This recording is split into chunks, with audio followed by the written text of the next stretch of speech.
Good morning, students. Welcome back. In our last class, we discussed about colloids, preparation of colloids and all. Yes. So from today, we'll discuss about purification of colloidal solution. It's very simple. You just understand the terms. Okay. So the first method of purification of colloidal solution is dialysis. Okay. I think all of you have heard this term, dialysis. Yes? This dialysis is nothing but the purification of colloidal solution using semi-permeable membrane or the membrane which permit only the liquid molecules to pass through it, only the other substance to pass through it, and can protect or can stop or the pores of that paper, cellophane paper, you can call it parchment paper or semi-permeable membrane, which does not allow the pores, does not allow the colloidal particle to pass through it. Okay, I'll give you a simple diagram and you can easily understand. Okay.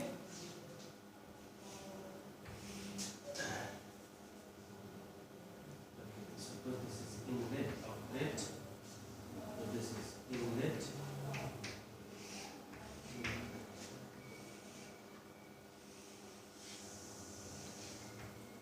Suppose this is a bag containing colloidal solution.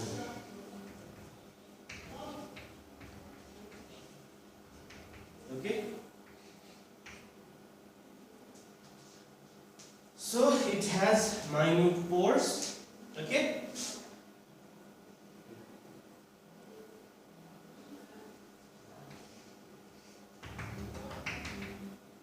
This is water. Okay. Now if you supply water from this side, then what will happen? Because of the diffusion process, okay, so the impurities from this colloidal solution will come out into water and will remove through this outlet pipe. Okay, very simple process. We use a membrane, okay, semi-permeable membrane in which there is a colloidal solution. Okay, supply of water with this because of the higher concentration here. Okay, so the solute, solvent molecules or the other particles, impurities will come out from here to here, and with the help of this outlet, the impurities will be removed. Got it? Very, very, very simple. And the impurities is called crystalloid. I have already provided PDF and the diagram. Okay, this is dialysis process. Okay, this dialysis process is very, very slow process actually. Okay, so to increase the rate of this process, we use electricity. Very simple. Dialysis with the help of electric current by supplying different types of electrodes. Okay, and by supplying electricity. So this type of dialysis using electricity is called electrodialysis. Okay, so to increase the rate of the dialysis process, we use electricity. So with the help of electricity, dialysis is carried out. So this type of dialysis is called electrodialysis. Okay, and the second process, okay, second process is electrodialysis. Yes, with the help of electricity. Now the next process is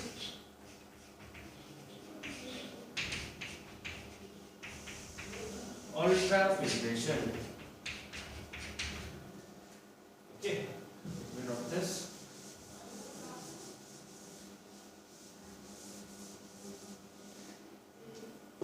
ordinary filter paper, suppose this is the ordinary filter paper, okay, so the pores of the ordinary filter paper are quite large.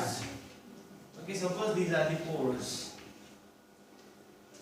So through this pore, colloidal particle can easily pass through. Okay, so if you use ordinary filter paper to purify colloidal solution, then because of the pore, because of the larger size of the pores, colloidal particles can pass through this. Okay, so we cannot use this ordinary filter paper. When this ordinary filter paper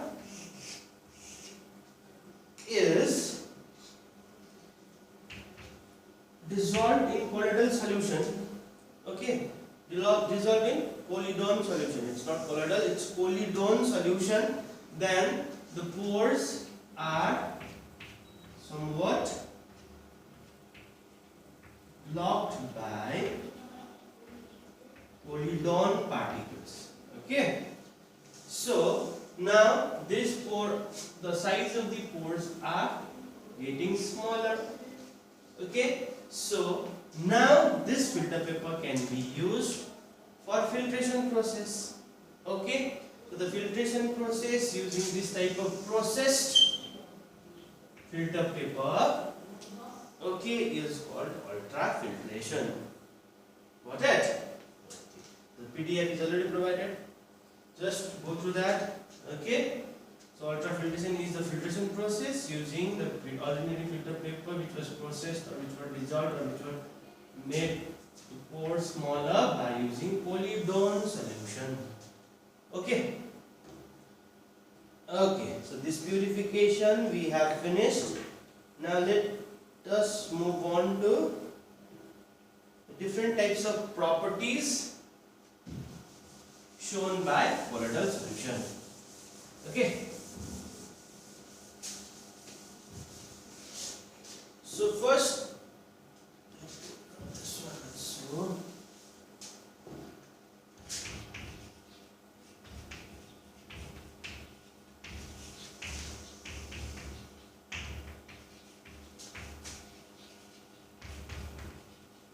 Properties of colloidal solution.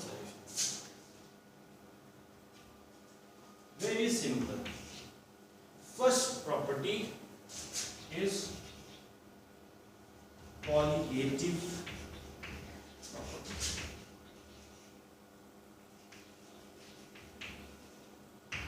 So as you know, colligative properties are elevation of boiling point, depression of freezing point, yes or no, relative lowering of vapor pressure. Yes, all the four colligative properties are shown by colloidal solution as normal solution. Correct? And number 2, very important, is Tyndall effect.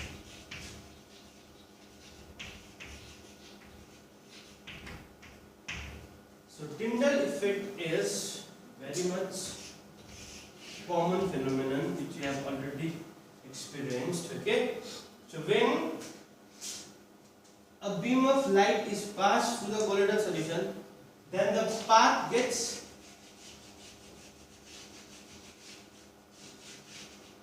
illuminated. Okay, so the colloidal particle can scatter light. Okay, scattering of light by colloidal particle is called Tyndall effect. Okay, so the path of the light can be visible if a light is passed through the colloidal solution. So the scattering of light by colloidal particle is called Tyndall effect. Very much common. Okay. Number 3 is Brownian motion. Number 3 is Brownian motion.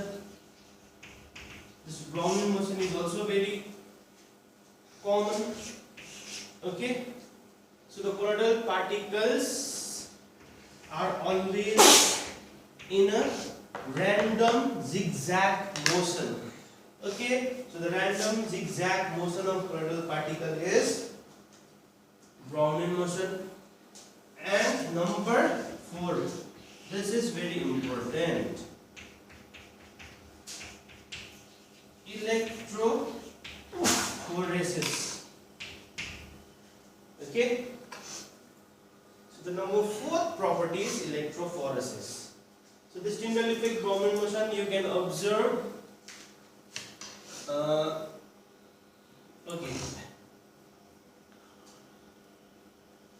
In the beam of sunlight, you can see the dust particles are, as you observe, dust particles are in a random motion. Okay, so in a dark room, if only a beam of light is there, then in that dark room, in that beam of light, you can see the dust particles are always in a random motion. So this is called Brownian motion. Okay, got it? So now electrophoresis is there. It's very important. Since I've already told you, colloidal particles are charged particles. Okay, colloidal particles are charged particles. Suppose this is the colloidal solution. Suppose we have. As I am saying, colloidal particles are charged particles. Some may be positive. Okay, if positive charge is there, to neutralize the solution, negative charge must be there. Yes or no? Now, if the solution is colloidal solution, then there are 2 types of charge: positive charge, negative charge. Like this. Yes or no? So now, if the colloidal solution are subjected to electric field like this, suppose this is anode, suppose this is cathode, then what will happen? The charge, opposite charge particles will move towards the respective electrodes. Yes or no? Yes. So the movement of colloidal particles towards the respective electrodes is called electrophoresis. Very simple. Since the colloidal particles are charged particles, so they move towards the respective electrode when the electric field is applied like this. Yes or no? This process is called electrophoresis. Got it? Now, with respect to this process only, with respect to this charged particles only,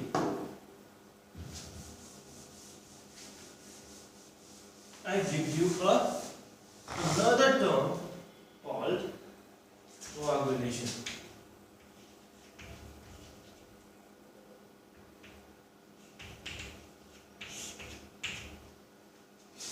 Okay, I think all of you have heard or experienced the clotting of blood. Yes or no? So blood is also a colloidal solution. Okay, and that clotting is called coagulation process. Okay, so in the same way, colloidal solution can discharge its charge and can form precipitate. Okay, so this process is called coagulation process. Okay, suppose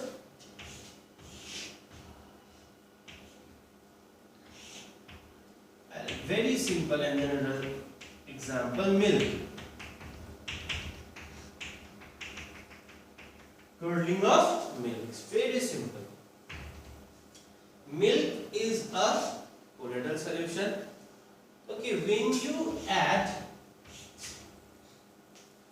little amount of vinegar or lemon juice, okay, or you can add potassium. Okay, when you add this, Now because of the charge present in those electrolytes. Okay, so if you add acetic acid, vinegar, yes or no? This is electrolyte. It will form two ions like this. If you add another substances, lemon juice also, citric acid also, you add this type of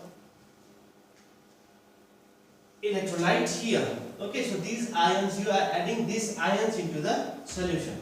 When you add these ions into the solution, then what will happen? This will disturb the neutralized this type of colloidal particles here. Okay, once this charge of this colloidal particles are disturbed, then what will happen? So the dispersed phase will coagulate, okay, and dispersion medium and the dispersed phase will separate. Okay, now you will see the liquid part different and you will find solid part different. Okay, so this process is called coagulation process. So coagulation can be done by adding extra electrolyte into the colloidal solution. Okay, if you add extra electrolyte into the colloidal solution, then this charge will disturb and this neutralized part will disturb, and then there is a separation of dispersed phase and dispersion medium. Got it? Got it? Okay, so the process of coagulation can be increased in rate, or the rate of coagulation can be increased if the charge of the electrolyte is higher. For example, suppose aluminium plus 3, okay, sodium plus calcium 2 plus. Since the charge of aluminium 3 plus is higher, if this type of ion is added, then the coagulation process will be faster. Got it? More the charge, faster will be the coagulation. Okay, this is the example. Okay. Okay, coagulation process is also done.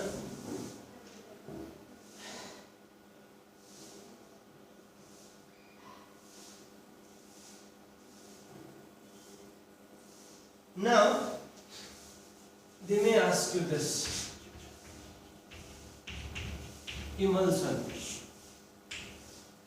Okay, what is emulsion? Actually, emulsion is nothing but it is liquid colloidal solution. Dispersed phase is also liquid. Dispersion phase is also liquid. Okay, so this is called emulsion actually. So in this emulsion, you need to know two things, that is oil in water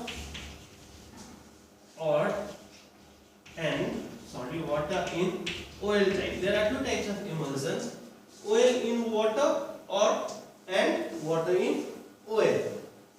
So oil in water is dispersed phase is oil and dispersion medium is water.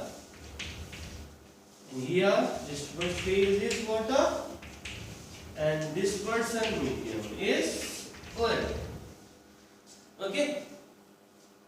So very general explanation. See, emulsion is liquid colloidal solution. Emulsion, you need to know two types of emulsion: oil in water type and water in oil type. Okay. So oil in water. Dispersed phase is oil and dispersed medium is water. Dispersed phase is water, dispersed medium is oil. Now, to mix oil in water, it's very difficult. Yes or no? We cannot easily mix oil and water. So this process of mixing oil and water can be done with the help of certain type of chemicals or enzymes or other substances. So the substances which helps in the formation of emulsion is called emulsifying agent. Got it? So we need to add emulsifying agent, then only oil and water can be mixed. Okay, very simple example. Oil in water type is milk. Fat is dissolved in water. Okay, here emulsifying agent is enzyme. Got it? So this enzyme can dissolve oil in water. With the help of that enzyme emulsifying agent, we can form a colloidal solution of oil. Okay. So the another thing is there, water in oil type. Okay, water in oil type. Okay, simple example is cold cream. Okay, in this, now water is dissolved in oil. Here also we need emulsifying agent, different types of substances. So this is emulsion. I think all of you have understood this emulsion. Emulsion is liquid colloidal solution. It is of two types, oil in water and water in oil. So we need emulsifying agent. Emulsifying agent are the substances which can form emulsion. Okay. Okay. This much for today. Application of colloids. There are various applications of colloids. Okay. You can go through your book and you can have an idea about the application of colloids. Okay. This much for today. Next class we will discuss new chapter. Okay. Thank you very much for today.